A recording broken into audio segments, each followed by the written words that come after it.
background as well.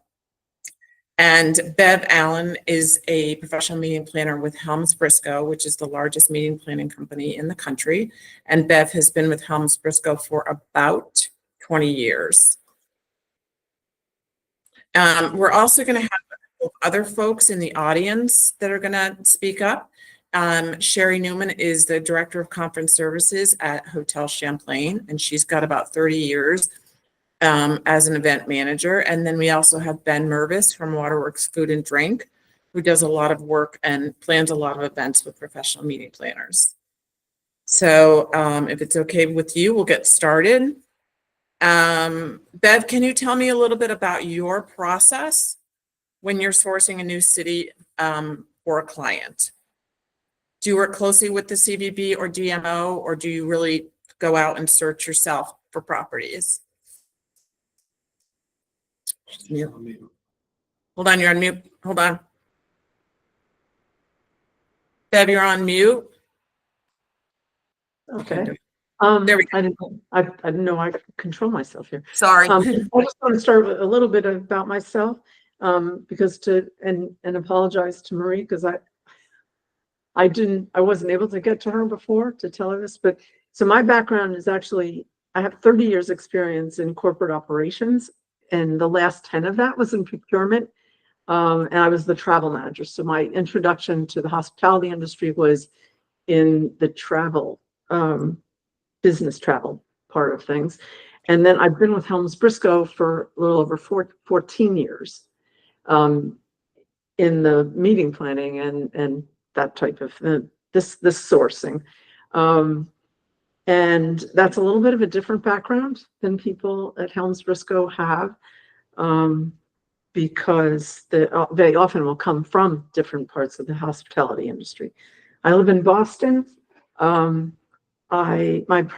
clients are primarily corporate, in various industries though, and I source globally, not just in the United States. I have a team of 4 other Helms Briscoe people that I partner with, who help me support my clients.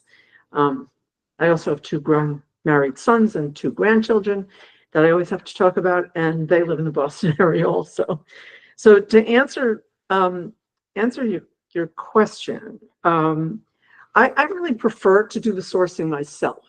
What I mean by that is I don't ask a CVB or DMO to actually send out RFPs to places, but I do work with them right from the beginning. So I include, my experience with people who do that kind of job has been positive. Not everybody's has, but I definitely find that, using that location expert is very helpful, and I try to have really good relationships with those folks as well.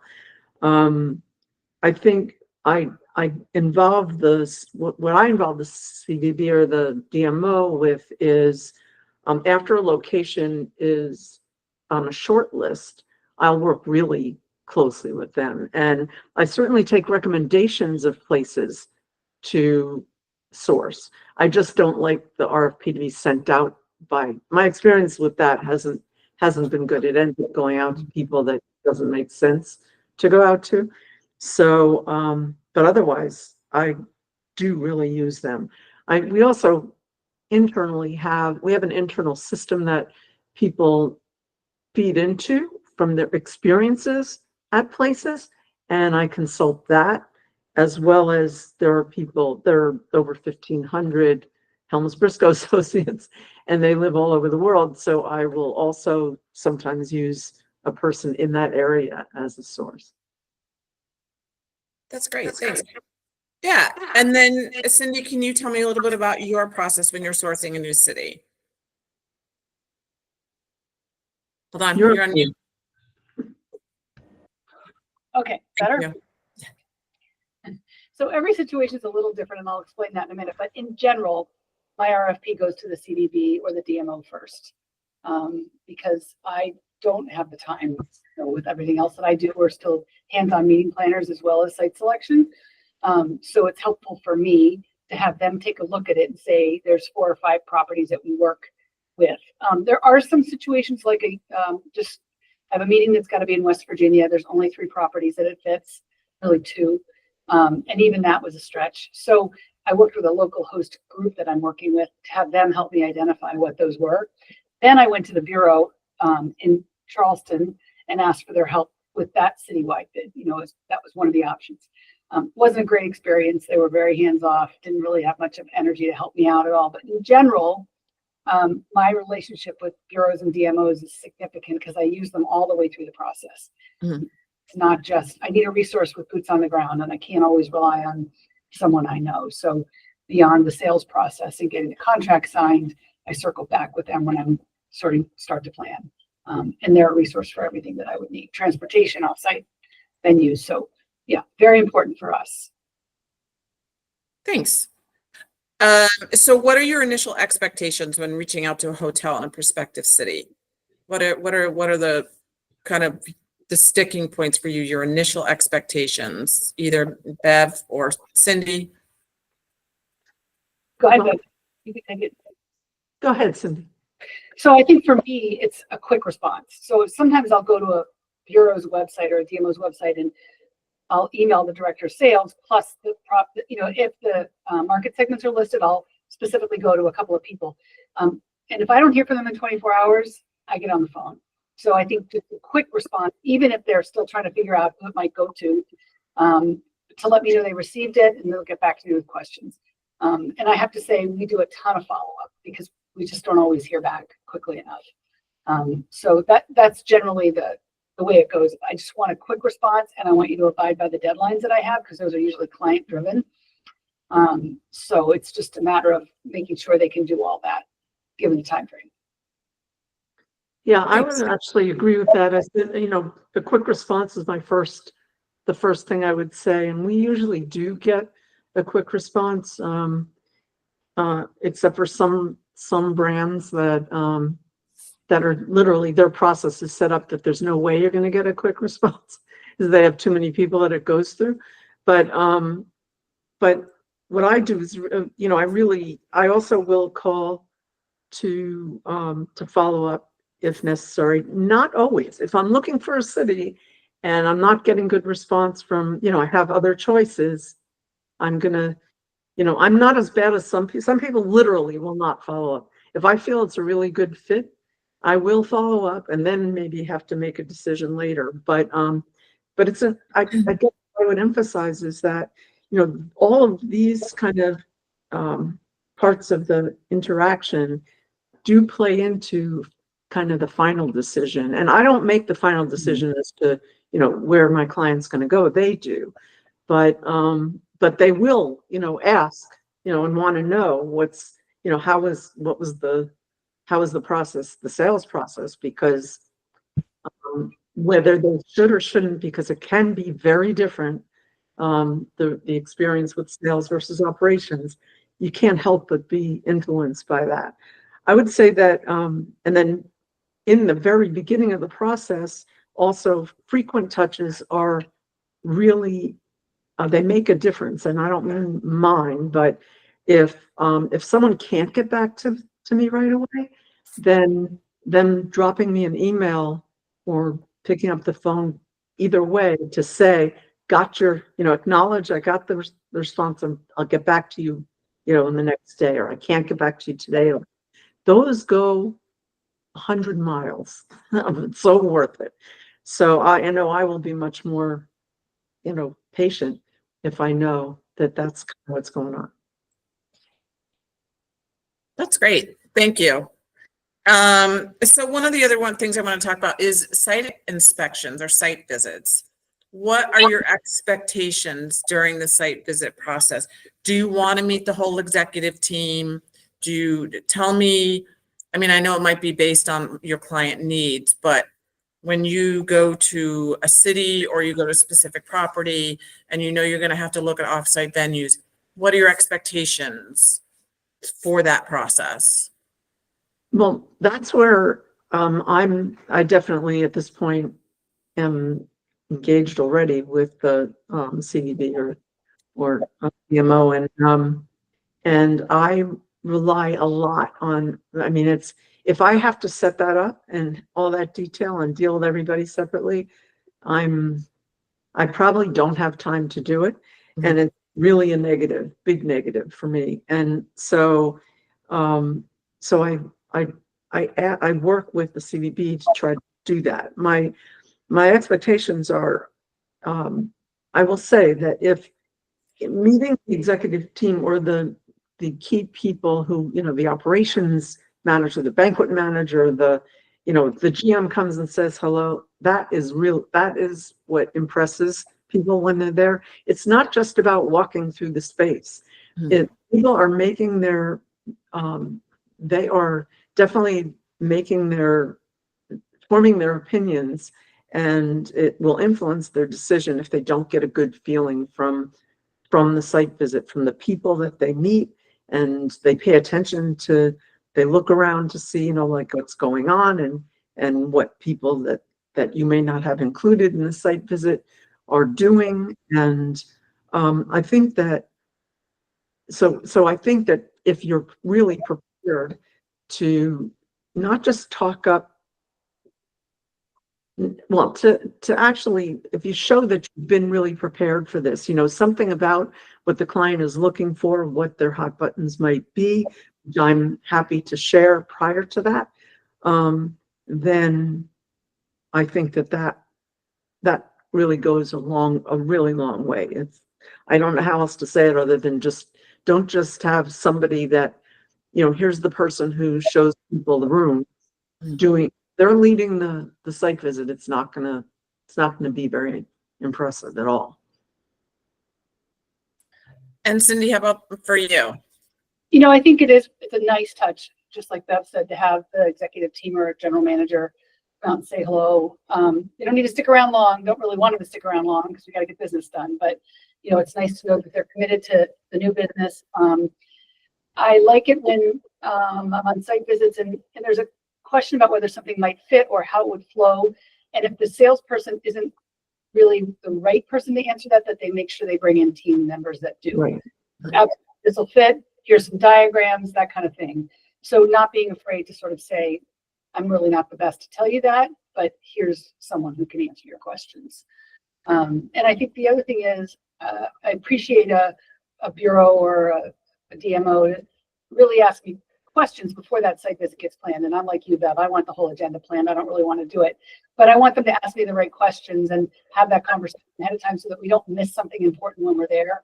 I can't tell you how many times I've gone to a city to do a site visit and having lunch with the bureau or the salesperson, the DMO, and all of a sudden things get turned up that didn't get turned up before. And we have to kind of react and shift things around. And that's all fine, as long as there's plenty of time to do that. So I think it's a little bit of a consulting role for someone in your shoes, Mary, which, I know you've been doing this a long time, but not all have. So that just brings up a question for me as the DMO for our region. When either one of you are in a situation where you're getting ready, you want a site visit set up for the prospective properties, the prospective offsite venues, attractions, or whatever it is, really you want the DMO to get all that lined up and ready to go. So when you come to town, you can just hit the ground running, and we are doing all the site visits. We're, stopping for lunch if we can, and going to the venues and going to the attractions. But you look to the DMO to get all that stuff ready to go for you. Yes. Okay, great. And I'm happy to do it. Because as everybody knows, I know everyone. Yeah. So I want to roll into the contracting phase real quickly. And just as far as hotels, venues, attractions, I know this is pretty broad, and I know you may feel that it really depends on the client and the type of event.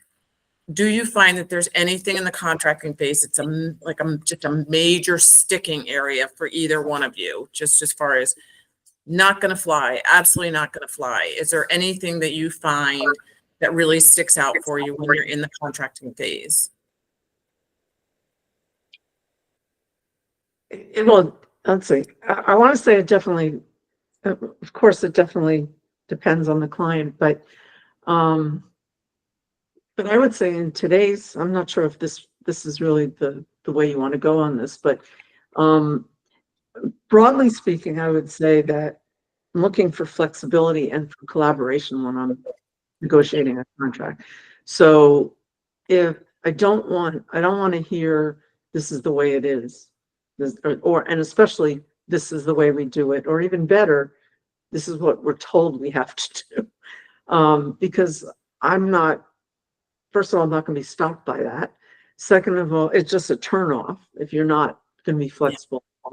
And I also think the reason I use the word collaboration is because I understand. I mean, I represent the client, but I really understand that the hotel, is a business, and my job is really to be able to represent what my client needs to the hotel or the other venue, and also for me to be able to share with my client the view or why something has to be the way or is being asked to be for the venue or the hotel.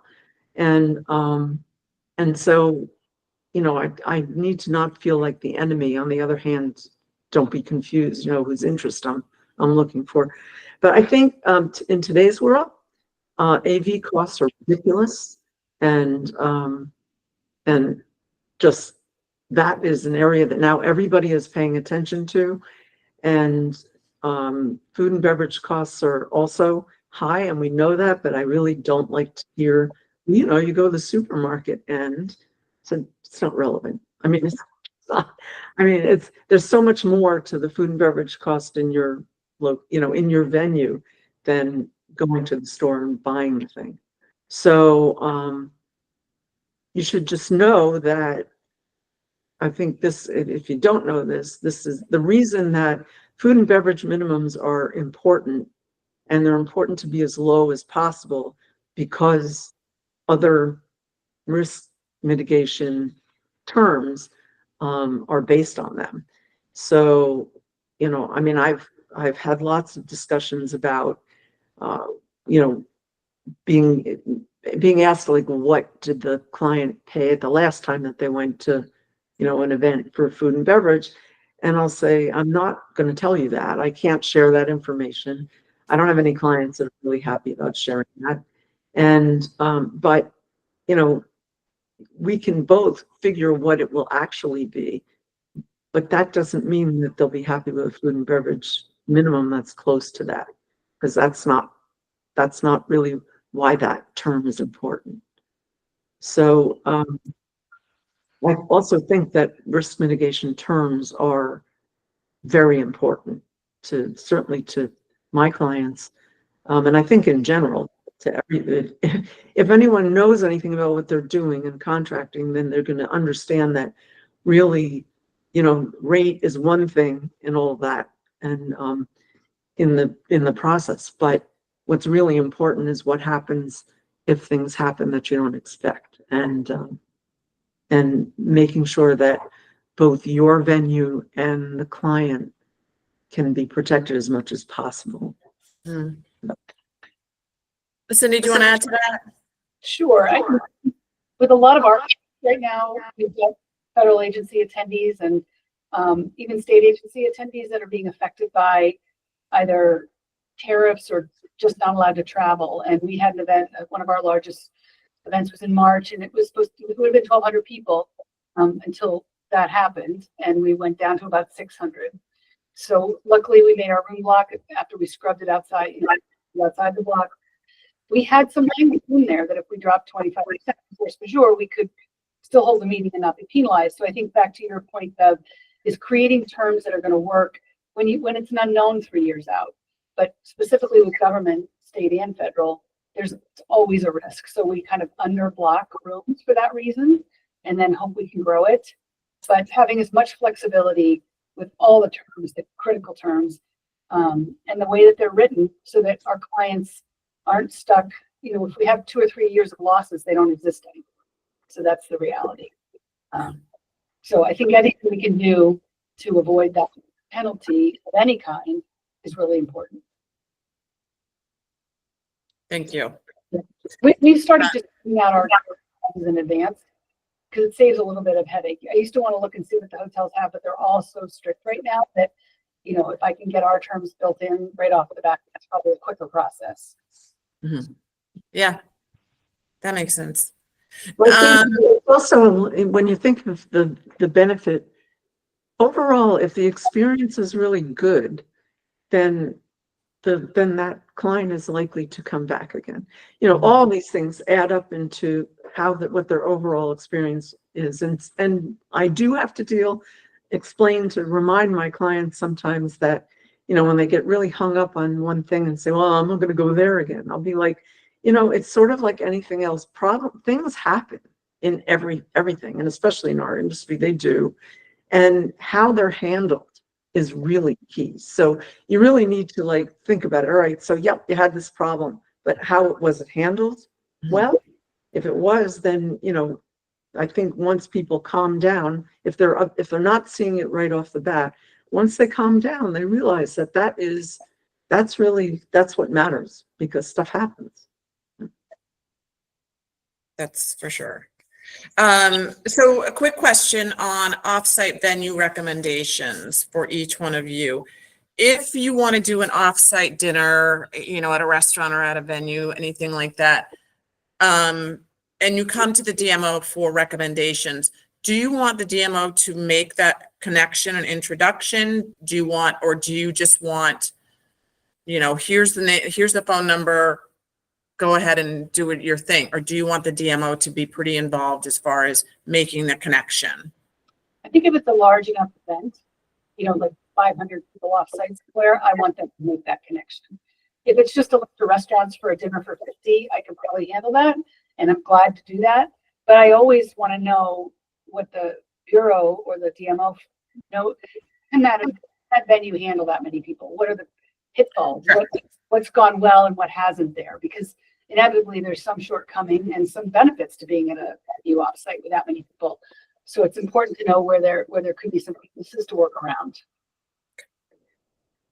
Because I think the difference in what Cindy and I do, I would say that in all cases, I would want the DMO to be involved. And what I do is I will ultimately connect at that, you know, even if it's a really big meeting, you know, there's somebody in my client's organization that's really, they're the ones that are operating the actual meeting planner, who's doing that function, is much better than me to be connected. Sure. Because in fact, I'd prefer not to even be involved in those contracts, but I will do it for my clients if they ask me to. Usually it's handled by them. Okay. But the connection is, I definitely look for the connection. And I don't typically get involved at all with anything beyond that with the offsite venues. I have been involved in, you know, having a relationship with them and you know, that, say, from a site visit, but otherwise not. Where what's really important to me is that both the DMO contact and the venue contact for, say, where the meeting or the conference is going to be, that person, the salesperson, if you will, does stay involved in the sense that at least aware of what is going on, so that I'm not having to, because that's who I'm going to contact. I'm going to always involve that person if there's any issue with my client, you know, whether it's something on the floor that I don't really get involved in, but I'm that involved with my client that I will be the person they go to, and I go, even if I know the operations person at the venue, I will also include the salesperson. And you will, Bev, hand off the client planner. You will hand that person off to the hotel, but will you also hand them off to the DMO as far as, you know, Mary is your person, all things Burlington, you know, anything you need, consider her a resource. She will take you through whatever you need to do while you're in town. Yep, I would do that. Because it really, you know, I want them to, I mean, this is why, I don't know if everybody's familiar with the way a company like ours works, but, you know, we're really involved in the upfront part of the planning and very involved in that. And overall involved, you know, the client and all their business is really important to us. So that's good. But I think, you know, it just doesn't make sense for me to be just a middle person when, you know, when they're literally, when it's feet on the street, right? It makes sense for them to be connected. And that's how they understand that I'm not a threat. I'm part of the team. You know, so it's not like I'm taking away any of their relationships. I impress upon everybody how important it is that the client has their relationship as well. I do like to be, I don't like when venues go directly to my client if I'm the one that brought them the business. Otherwise, you know, about any future business or anything else like that, they should be including me. But when it comes to the operation of the event, you know, people who are there and who are responsible should be directly talking to each other, I think. Yeah. And then Cindy, because you are, you know, you are soup to nuts as far as meeting planning. The same question for you as far as, you know, working with the DMOs, and your client, you don't necessarily hand off, you take it all the way through to execution and post meeting. That's right. And we are usually working with a host committee or someone from that state. But we remain the contact for anything that's contractual or logistics, all the way through. So it's important for right from the get-go to be connected to those folks. Yeah, and I'm connected really just for the contractual part, and then, but I'm part of that team. So the difference is that I'm dealing with someone like Cindy is on the team that I'm. In fact, Right. Cindy would be the person who is likely my client. Got it. I'm going to introduce a couple of people that we have in the audience right now. I want to introduce Sherry Newman. She's Director of Conference Services at Hotel Champlain. She's got about 30 years. She started very young, 30 years in the business. She works directly with meeting planners and directly with clients. So I just wanted to have her pop in. And then Ben Mervis is on the call as well. Ben is Director of Special Events at Waterworks Food and Drink, and he's been working with meeting planners and special events for the past 10 years. So I just wanted each one of you to just kind of talk about your experience working with professional meeting planners and what you find are their, again, I want to use the term hot buttons, or, you know, what you think their expectations are. I know globally it might be different with each one, but you've both been in the business long enough to, you know, just share some insight with everyone. And Sherry? She's on mute. Sherry, you're on mute. Thank you. Thanks. So I love working with meeting planners because they know what they want. It's great to be able to get information more quickly, and they know the client, so that works very well. Working with individual clients is a bit different, and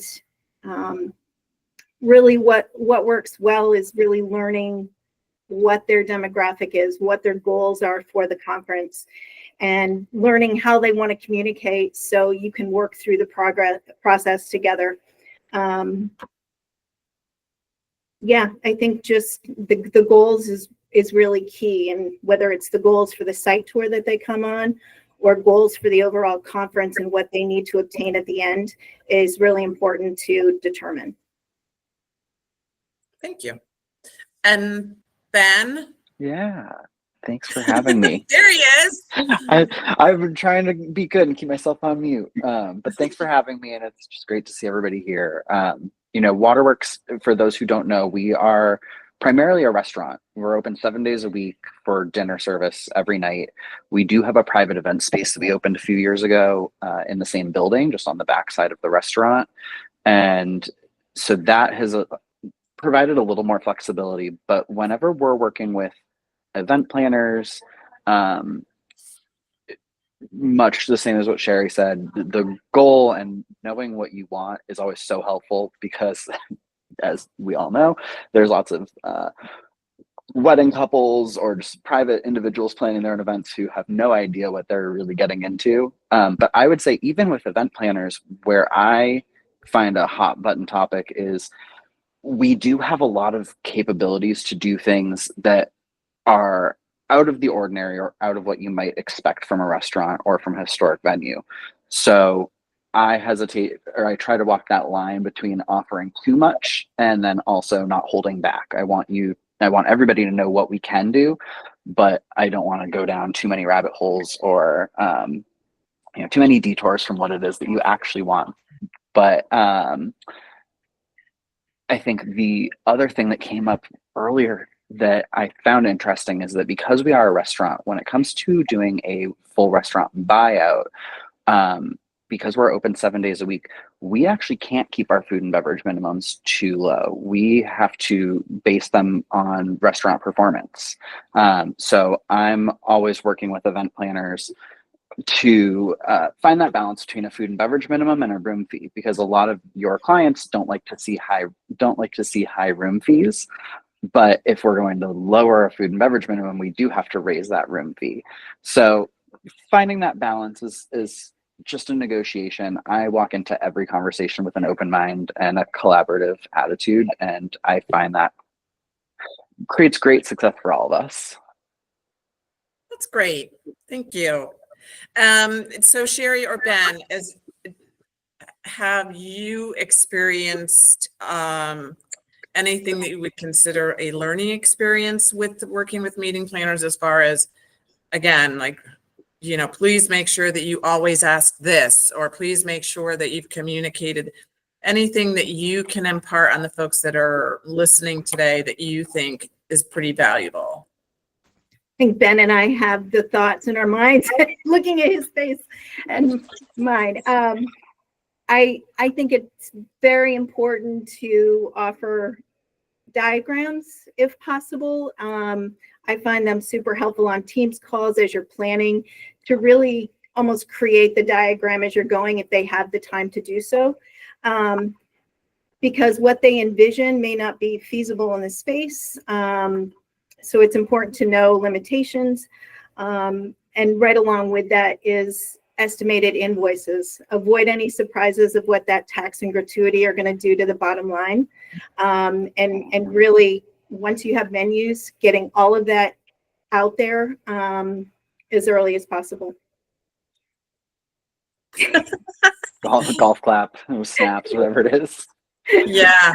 Absolutely. That true estimate is something that I find a lot of people don't know to ask for. So I just provide it up front. Here is your total all-in cost, because when you're talking about food and beverage minimums and room fees, I mean, that sometimes is only 2/3 of the cost. So to see the bill go up that much can be shocking to folks.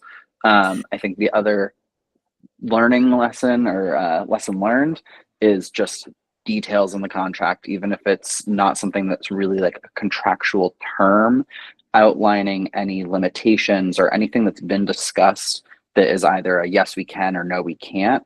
Putting that in the contract I found to be really helpful, so that in 6 months when we revisit that topic, we actually have a record of what was discussed. And personally, just being able to stand our ground on, no, it's not something that we can do, and we have said that consistently. But we don't like to say no too often. But that's a really valid point, because there's always the expression is, what if Ben got hit by a bus? And now that meeting planner or whoever it is coming back, 8 months later, and well, Ben said that we can do this. So yeah, that's a very valid point. Just Sherry and Ben, real quickly, during the detailing process, when you're talking about estimate, how many times would you say that you have provided that for the client to keep them abreast? Is it, the function is now you are 90 days out, how many times are you, okay, well, you just added this, just want to make sure you're on top of where your estimates are. Sherry, you can go ahead if you'd like. I think the most times I've offered is maybe 3 or 4 times. I've done it as early as contracting with just simply putting in a food and beverage minimum and some estimations that we can make. Mhm. But yeah, 3 or 4 times maybe. Once the menus come in, and then there might be a few alterations along the way. And then go ahead, Ben, and then I'm going to toss this to Cindy as a meeting planner and ask what her expectations are. We keep our contract. So I do all of our updates in our event software in our contract portal. So it's available to you the entire time. And basically it just gets updated anytime you call me with an update, send me an email, but I basically end every email with it's updated in your guest portal and encourage people to take a look because it does change pretty often. As many times as you email me, it might change. I Right. want that to be as clear as possible. And then Cindy, just from your side as the client and the meeting planner, what are your expectations as far as updated banquet event orders, updated estimates? Yeah, I mean, there's a lot of cases right now where we're not seeing event orders till a week out. It's crazy. So, and at that point, you don't want any surprises, and there inevitably are some. So, I know hotels are really strapped for staff, and that's been challenging. But the more you can give us earlier on, the better. And things that may be a little unusual, in your policies that we may not necessarily see. I mean, I look at a lot of banquet event orders, and every once in a while, if there's something that I don't find out about till it shows up, I'm like, where did that come from? So I think if there's something that's a little bit different, or that you do something differently than other properties, letting us know that that's how you do it would be helpful. And again, I've seen thousands of event orders, but there's still things that surprise me. One of the things we do in our office, we have 8 meeting planners, and we share lessons learned and success stories all the time with each other. So even if someone has a bad experience or they made a mistake, we want them to share it with the team so that nobody else makes that same mistake, because there's so many nuances to the way we do our business. But yeah, the more often we see the numbers, the better, especially because some of our clients teeter on the edge of profitability, and we need to know if we're getting close to that. Okay. And then I guess this would be for Cindy, but I'd like Bev I'd like Sherry and Ben. So Cindy, when you are going live with your conference, wherever it is your expectation that conference services manager or director of events is going to be there during your whole process? Or are you comfortable with, banquet captain or food and beverage manager? Do you want that person there that has been your primary contact through the whole planning process? Ideally, that person would be there on the important days. If they come in on a Saturday for a pre-con and aren't there Sunday, but they're there Monday, Tuesday, Wednesday, I'm cool with it. Just let me know who my go-to is. Okay. So, yeah, flexible within that for sure. But I want to know they're around, and I want to know who's in charge when they're not. So, who's my go-to? And Ben, I know you're there. You live there. I do. That being said, I try to create the balance. If it's something, first of all, if we've discussed it and you want me there, I'm there. But if it's something that, again, because we are a restaurant, I have a great team of front of house managers who can do just about everything that I can. And as long as I have created the right notes for them in the event order, I've had every single one of our managers on with me for every type of event. So I trust them implicitly, but again, if you want me there, I'm there. And then there's a lot of times that I just want to be there because I like seeing things come to fruition, but we do about 250 events a year, so I can't necessarily be there for all of them. Right. Thank you. So my next question is, once the event has been executed, it has come and gone, what is your expectation for follow-up from the hotel and the venue or attraction? Are you comfortable with just a simple survey? Do you want a phone call? Do you want a personal email? what are your expectations from the hotel or the venue as far as follow-up? Cindy? All that's good. Yeah, some kind of, especially from the DMO or the CBB, just a thank you for bringing your business to town, you know, and how did it go? Because they may not know, they may not have been around those 4 or 5 days. I'm fine doing surveys. I'm fine with a phone call. And in some cases, there's a relationship that's years with certain cities. So it's better to get on a face-to-face because I know them and I want to continue that relationship. So yeah, definitely follow up, no question. I want to chime in here because I know I would say that that it definitely isn't one thing, because there's some people that really, I think there should be feedback like at the end of the conference somehow, right? The opportunity for the people that have been working together to have a debriefing of sorts. Not a big deal, but I mean, the more that's planned, although you may find that the client doesn't have the time to do it, that's good. But also then a combination of I think if the venue is proactive about that, that's great. And definitely I like to be included in that, because sometimes I'll hear feedback that I will be happy to share with you that you may not have heard.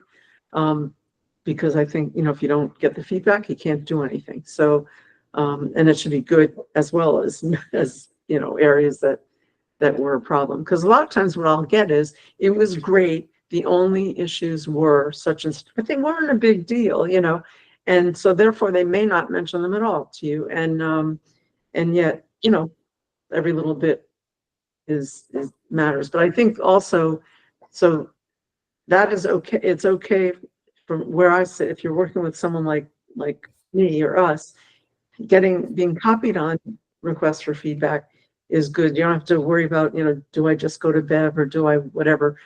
That's also where I think the direct connection is, direct communication is good and positive. I think it's seen as positive. We also appreciate the feedback on how we communicated with you. So what could Exactly. Yes. differently? Did you like our tools that we use? So when it's a bigger program and they're more complicated, it's important for us to know if we're communicating in a way that's useful. So the property. Good point. Yeah. And that's definitely where I think I'm working with, if you are working with someone like me, please give me that feedback about me or them. And it's true too that the venue may not really want to be on, they may be uncomfortable giving the feedback to my client, but you can give that to me and I will choose either to give it to them or not, or how I give it to them. But it's important for them to get some feedback as well as me. I'm always open to feedback. That's great. So just kind of wrapping up a little bit here, Bev, is there anything else that you would like to share with the group as far as a couple of takeaways, anything that you think would be beneficial? We've got some great seasoned veterans on this call. We also have some new folks. So if there's anything that you could share with them that you think would just make their jobs more enjoyable, would make the relationship with meeting planners more meaningful? Let's see. I think that the points around getting the goal, what the client's goals are, the meeting planner's goals are for the event is very key and can sometimes be hard to get. So maybe not surprisingly, but they either may be planning so far in advance that they'll literally say, well, all we know is it's going to be this big and they want it, in this part of the world or country. And that goes also with, what is the budget? So I would say most of the time, honestly, most of the time my clients can't answer that question, which is sort of mind-boggling to me, but it's really true. And so I think that trying to get some understanding about what they can spend is really important. And I, of course, try to do that. But I think then when you really get down to it and you're talking to them directly about, about the details of their plan, you need to keeping that on the forefront is a great idea. And trying to find, even if it's a not to exceed kind of budget, or giving them examples of, well, like, so it could cost this or it could cost that, and you'll often get a reaction to that. Oh, I don't think, most of the time you're going to get, well, I don't know, you tell me, and then I'll go find out, if that's okay. So anyway, I think that's important. Overall, I really think listening and being responsive from the very beginning to the end, and communication, whether it's with the front part of the process I'm dealing with, or as you go along, is really just really important. And I think clients that I work with always, they really value that. And I guess the other thing that I'll say again is the impression that the venue gives from the beginning of the process, I'll call it the sales process, is definitely influences a decision in the end. You got to keep that in mind. So it really matters. You could have, if there's a bad experience, you also kind of want to know that right away so that you can rectify it, even because that can happen too. Feedback, say to me after the sales experience, hearing from someone in sales, someone's boss, to say, how was that? Just like I like to hear that feedback, I think is good to give us, because, and for us to give you, so that and I will usually say, this has been really difficult. And I've had clients say, don't want to go back there. We had so much trouble with them, either in the initial contracting thing or something that came up to be rectified later. They'll just say, don't want to do that again, Well, Cindy, any takeaways that you would like to share? So I think, to Bev's point, if it's a bumpy contracting process, that feeling that a planner has doesn't really go away even 2 years later. That remember those things. So the relationship's really important. And I know those of you in sales, I used to be in sales. It was a totally different ballgame back then. It's really hard to connect with your clients. It's really hard to, unless you're going to see them in person on a site visit, really hard to kind of let them know how much you care about their program and that you want their business. It's really hard to do through email and texting or whatever. So I think finding those touch points where you can get to know someone. And, I know for me, I'm doing a program at the Greenbrier, and it took a couple of Zoom calls to really work with her to get her to understand what we needed. But now we have a great relationship, and the contract process was very smooth because we had that time ahead of time. You don't always get that luxury, but it does come down to the relationships in the end. And I know that's getting harder and harder to do for all of us, I totally agree with that. And that's why, I find, I have this, like I said, I went to a job where you could interact with people all the time for 30 years, and working from a home office from the beginning. So not just COVID. I just get out. I literally go to anytime that I can meet with, whether it's venue people or, it's really very often with venue people. And if I can bring clients to things that, that the venue is offering, really build a relationship. And it's really important. It still is a very relational business. I agree 100%. I do. I'm going to throw this out to everybody. Is there anybody in the listening audience that has questions for Cindy, Bev, Sherry, or Ben? Any questions or anything you folks would like to share? Experiences that you have had that you'd like to share? And you're all on mute, so you're going to have to unmute. Emily Young? Yeah.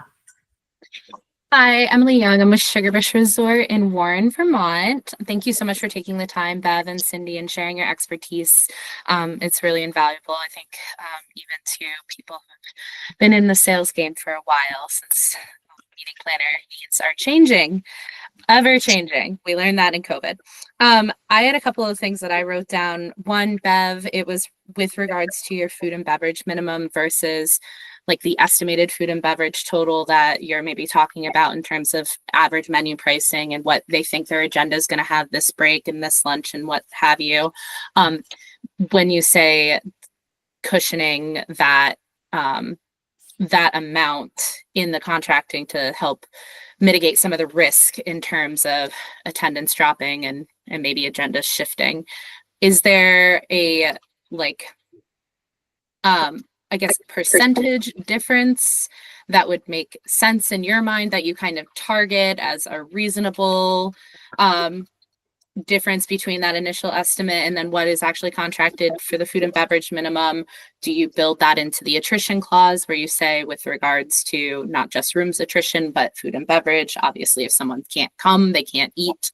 But if you could speak a little bit to what, and either of you can answer this, what you'd like to see so that it becomes palatable, because I think all of us do want to work with you in a way that makes sense where we can still plan accordingly and present menu. So like, options that make sense. I understand totally when Ben was saying, you know, that you know, there's I know there's an expectation of an amount of revenue that for the use of space, right? And so, yeah, there are times that I have that we traded off a room rental fee for, like, I've gotten a room rental fee reduced because we'll increase the food and beverage minimum, knowing that there's that kind of relationship. But no, there's no percentage. In fact, I'll be totally honest with you. It's get it as low as you can get it is the rule, because the terms that I'm referring to that tie to it are cancellation will be, you know, a percentage of this and a percentage of that. So you want it to be the lowest number you can get, so that if they have to cancel or if they have attrition, it will impact that payment less, you know, the payment for the pain, which everybody's experiencing, right? When it comes to, you know, the other factor that I do take into effect when I'm trying to negotiate that is if I have, and I usually do have, food and beverage minimums to compare them to, you know, because from the other quotes that you get, if I can think of something right now that my client really wanted to go to this one place, and their original proposal said it was going to be $2 million minimum food and beverage. She said, there's no way that I will agree to that. And then the other quotes were like $1.5 million, $1.8 million. She came back and my client said they wanted it to be 800,000. And I'm like, not happening. It's like, and I know what they're going to be. They're going to probably spend $2 million, right? Maybe $1.8 million, or so. Maybe it's not exactly 2 million, but I understand why she doesn't want it to be 2 million. But you know, it's unrealistic for it to be. If I see that everybody else is saying 1.5 million or 1.8 million, we're not going to get this to 800,000. You know, that's not realistic. So I actually might go back and say to a hotel, I need you to get that as close to 1 million as you can, and see what happens, right? And you know, in that hotel, when I told them that's not going to work, they came back with, well, maybe, you know, if you do this and you do that and do this, it could be $1.8 million. I'm thinking, that's probably not going to work either. But that's the reasoning there. And I think also when people think of when they're thinking, the reason that I would say to somebody, listen, you know, they're insisting on a room rental as well as a food and beverage minimum. I'd prefer there to be no room rental and just describe it as food and beverage. But if not, the reason that you negotiate it, you can be higher than that, is to say you'd rather be eating something than just paying rent, you know? So that's how I can explain it to my client. You're really, you know, you're probably going to spend that much more anyway. So if you're going to have to pay one or the other, you know, make it something that you actually can consume. Thanks, Beth. I think Lynn Bordinelli, did you have a question? Not really a question. Because I've worked with both of you before, I just want to say thank you for providing detailed RFPs. You know, I think that if any of us seasoned folks look at RFPs and we look at where you've been, we can kind of guesstimate sort of kind of where maybe some expectations are, whether it be room rate budget or food and beverage or any of those things. But getting a detailed RFP with specific space, if there are hot buttons for the client, so much appreciated. Because we, as I'm sure we can all say, we all sometimes get those that are like, I need meeting space for 2 days. How much is that going to cost? Right. So can't really do much without that, with that. But I just want to say thank you for yourselves and folks like you that provide us with the information that we can make a timely and intelligent response back to you quickly. That is actually all the time we have. I want to thank Cindy and Bev for taking the time today. I know you're both extremely busy. Thank you so much for doing this with us and being such a great panel and educating a lot of us on things. I want to thank Sherry and Ben also for jumping in and sharing their experiences as far as working with meeting planners and expectations. And more importantly, I just want to thank you all for participating. It means a lot to us, and it shows us how much support you give to Hello Burlington. And we'll be sure to do some other webinars like this in the future. And So please, you can feel free to share my contact information. I'm happy to talk to anybody. Doesn't have to. I will. Yeah. Same with me.